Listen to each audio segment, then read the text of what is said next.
Iran के राष्ट्रपति इब्राहिम राइसी की हेलीकॉप्टर दुर्घटना में मृत्यु के चलते भारत में एक दिवसीय राष्ट्रीय शोक की घोषणा की गई।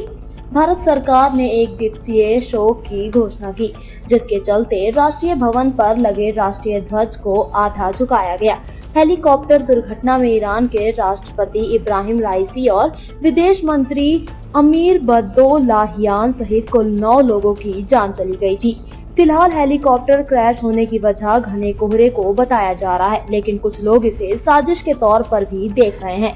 ईरान के राष्ट्रपति इब्राहिम राइसी की हेलीकॉप्टर क्रैश में मौत के बाद कई सवाल भी उठने लगे हैं।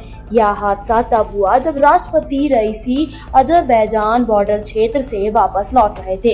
इस दौरान उनके काफिले में कुल 3 हेलीकॉप्टर थे। वहीं हेलीकॉप्टर दुर्घटनाग्रस्त हुआ, जिसमें ईरानी राष्ट्रपति और विदेश मंत्री सवार थे।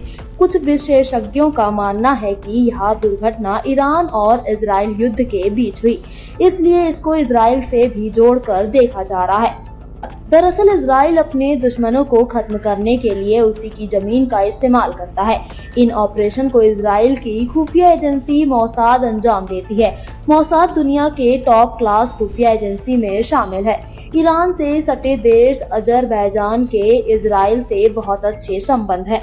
द लंदन टाइम्स अखबार में छपे एक लेख के अनुसार इजराइल ईरान पर नजर रखने के लिए अजरबैजान की जमीन का प्रयोग करता है।